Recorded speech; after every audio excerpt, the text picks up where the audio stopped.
Magandang umaga po sa inyo mga boss, mga ma'am, mga sir. Meron tayong pupuntahan dito sa Botolan. Yung katabi po nito na vlog ko na noon, balita ko na benta na daw. Ito lang, bago-bago lang ano. Dito yata ba na? Ito yung vlog ko dati. Your destination is on the right. Ito. Nabili na daw yan mga boss. Yan o. Yan. Ito ngayon yung binibenta mga boss. Boss! Balita! Binibenta mo na daw itong property mo. Ito yung binibenta. Pwede mo natin tignan sa harap kung hanggang saan? Kasama tong gate, hindi na? Ay, hindi na. Hindi. Kanyan, anong tawag dito? Okay. May mukhang sarili yan. Nabenta na daw yung gilid? Sino nakabili? Hindi ito na bondo. Oh. So hanggang saan, boss? Ito. Ayan, yung poste ng gate. Hindi, ito. Ito. Ayan, poste. Tapos hanggang doon sa may poste ng pang. Yan sa may. Ayan, ito yung Yan. yung harap mo 50 meters. Mula dito hanggang dito. Sa may 50 yan. Sa mga 20 ito. Mga 20 meters po yung frontage niya mga boss. Itong kalsada na to hanggang saan to? Sa ito hanggang doon sa may Santiago, tagos niya yan, Tarlac Road. Pero pag dadaan ka dito sa kabila, ba naman yan sa may Tarlac Road din. Tarlac Road din. Yung isang Tarlac Road. Oo, isa lang ang daan yan. Road Ah, nila kasi doon eh. Okay, okay. Ikot ka. Papuntang bayan, ganun. Oo. Ano meron sa loob ng property? Sabi nga. Yan, marami yung mga approach din. Merong ano. Diyan ko kasi yung tanong lahat ng ano eh? Oo. So may sariling title na yan. Oo, TCT to. TCT yan. Nakapangalan kay Ermat mo, no? Kay Ermat. Spouses nakalagay eh. Buhay pa ba yung... Patay na. Okay. So pipirma kayo? Oo. Super. Oo. So mula doon, Hanggang dito sa likod. ito pasok tong bahay na to. Hanggang doon sa garahe. Doon sa likod pa ng garahe. Sige nga, tingnan natin. Ano mga tanim mo dito? Ano ba ito? Avocado. Avocado. Ano to? Mahoganis. Okay. Rambutan. Tapos itong bahay na to for parang ano, no? Ginawa namin kasi yung kusina na yan dahil dito sa bahay. May Okay. bahay naman kami. Pwedeng pa-renovate yan kasi ano naman eh. Oh, maluwag yan. Concrete structure naman eh. May kanyan. May sariling... Alright. So ito, yan ang ano, yung malaking puno na yon. Ito. Nandito. Ito. Okay, ayan mga boss. Hanggang doon sa Yan. likod. Hanggang doon sa likod. Kaya kuha niyo yung garahe. Oo, ito. Kuha niyo yung garahe. Okay. May sariling CR na rin yan. Mhm. Malaki rin.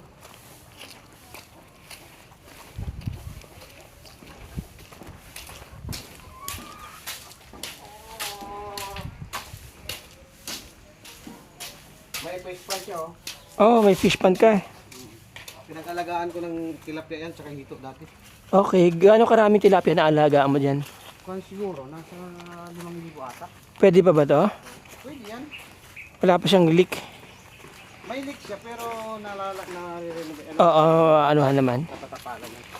Okay. Ilang tilapia kaya nito? Ilang kilo? Mga 5,000 fingerlings dating kwan ko dito eh. 5,000 fingerlings. So, kaya niya 1 tonelada. Kaya niya. Oo. Kasi konti eh. Kailangan may support siya ng dati kasi nilagyan ko siya ng oxygen to. Aerator. Tuloy. Oh, Okay. para Saan ka kumukuha ng tubig? doon sa may kwan din yan, may drill na rin na puso. Meron na. Anong size ng tubo mo? Didos yan. Didos? Okay. Ano itong mga mangga mo dito? Ito kinalabaw to. Kinalabaw. May kawayan, may 3 kawayan. Hanggang dito yung kanyang boundary.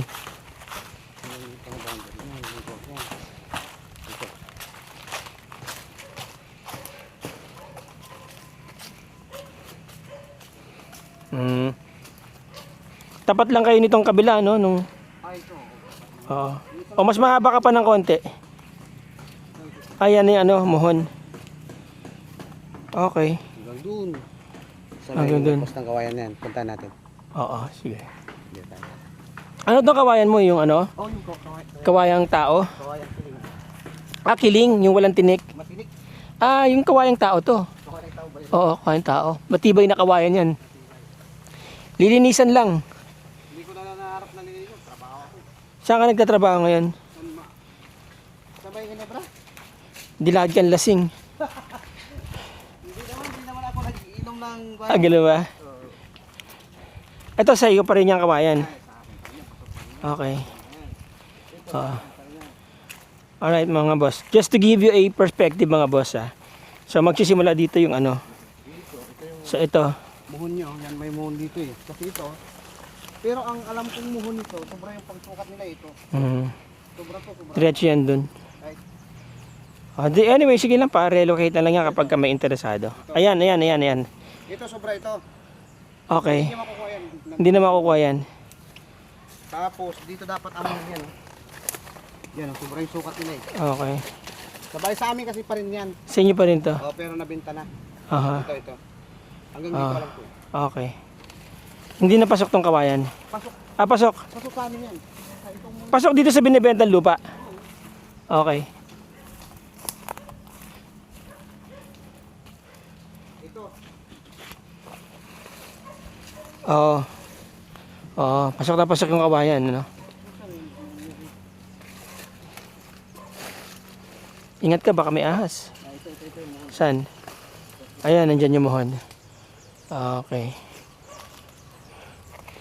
Yung kalsada na yan, papuntang Yung Tarlac Road, papuntang Iba, papuntang Paitan, sa Camara. Camara, Oh, yan. Tarlac Road. Yan ang highway, ma'am. Provincial Highway. Provincial highway. Oo. Provincial road ay along road yan, oh, may daan yan. Oh. Ibig sabihin, itong property, saan ang daan niya? Hindi, ang daan namin talaga. May Ito talaga yung daan niya, yung harap. Oh, yun ang, ito yung nung nagpasukat kami kasi ang binigay ng municipal. Kasi may linya ng sa likod niyan may linya ng daan papunta doon. Okay. Ibig sabihin, magkakaroon ng kalsada itong likod na to? Ayan, sigurado. Alright. Sa mapa niya. Nasa cadastral plan na. Well, oo, Okay. So mga boss, magkakaroon pa pala ng kalsada dito. So, technically, meron silang dalawang frontages. Oo. Diba? Ito, at saka yung doon sa harap. No? Kasama tong bayabas, no? Kasama tong bayabas. Ayan, no? Tapos ito ay ano ba ito? Guyabano. Bayabano. Ayan. Guyabano. Mga boss, bayabas, oh. Rambutan, rambutan, May mga bunga na yung rambutan, May mga bunga na rin rambutan. Langka. Adonas. Langka. Tapos ito, yung Saan langka mo? Ito, mga langka. mayroon pang langka doon. Meron ka pang fig tree. Fig tree. Kinakain yan, di ba? Oo, matamis yan. Talaga? Pwedeng kainin ngayon?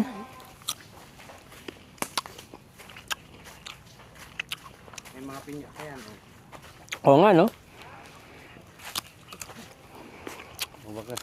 May ubi pa yan. Mm. Yan talaga. May bunga na yan? Oh, wild na ubi yan. Ubi talaga. Mm. Bata hinog. Hinog na. Ito hinog na to. Lumit na ngayon. Ay, mga boss, oh. Sarap to. Basta may ganyan daw fig tree. O, ang tawag dyan? Maganda yung source ng tubig. Tubig, oo. Ano naman to? Ito yung, ano ba yun? Yung Suha. suha. Suha. Iba-ibang variety ng suha yan. Mayroon pang anong tawag dito yung, yung Dalandan? kamyas. Kamyas. Kamyas, oo. Okay mga boss, yan, there you go. May mga tanim na kayo dito sa loob. May mga fruit bearings na. May mga guya. Para nakuha yung yung anong tawag dito, yung pang herbs ay yung panghalo sa pagkain. Ano yan? Yan o, yung Ito? parang laurel siya, anong tawag dito? Yung balat niya, ginagawa ko. Cinnamon. Yeah. Kwanto galing India? Oo nga, oh. Cinnamon galing India. Karamihan yan, balat kasi ang kinukuha. Oo nga, cinnamon, oh. Yan ang cinnamon. Galing India to. Sino nagtanim to, ikaw? Ini ko kay Doc. Kasi may kasama ako dati. Oh. Na nag-agent. Paano tinanim? Kuya dyan, binigay sa akin yan, kung na. Tubo na. Tubo na, pwede yan. Pwede tanim to? Okay, tanim ko nga, cinnamon.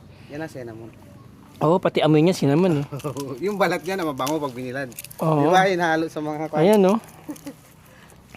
So, ayan mga boss, mayroon pa kayong cinnamon Ewan dito. ko kung makukuha ito. Alam ko makukuha. Ah, hindi ba tatamaan? Ayaw ibigay. Opo. Ah.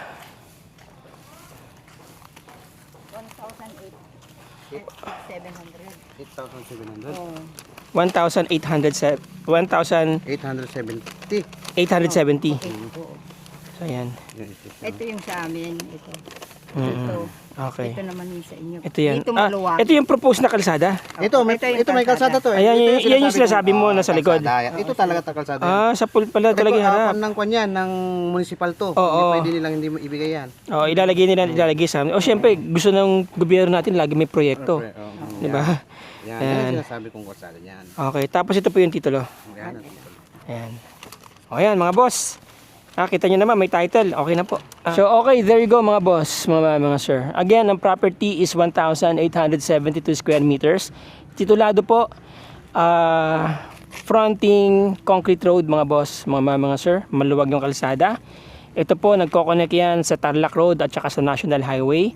About 5 to 6 minutes, nandyan na po kayo sa Iba, Zambales. Capital po ng Zambales yan. So, basically, malapit kayo sa lahat ng essentials. Ano po?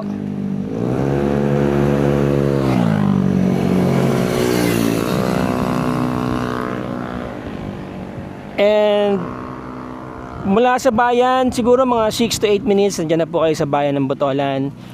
And since Botolan is sa coastal area, madali lang pong pumunta sa mga beaches dito. About 10 minutes, nandiyan na po kayo sa mga tabing dagat, mga boss, mga sir. And this is about 4 hours to 5 hours drive from Metro Manila. Okay, chill driving lang yan mga boss, mga sir. Alright, yung mga interesado po dyan, nandiyan ang aking contact details. Mga boss, mga sir, tawagin nyo lang ako. Text nyo ako, email nyo ako, PM nyo ako. And then, kukonek ko po kayo doon sa owner. Kayo na po makipagtawaran, kayo na po yung makipag-usap. Okay? Again, maraming salamat sa inyong panonood. Maraming salamat sa inyong time. Till the next video mga boss, mga sir. Ciao.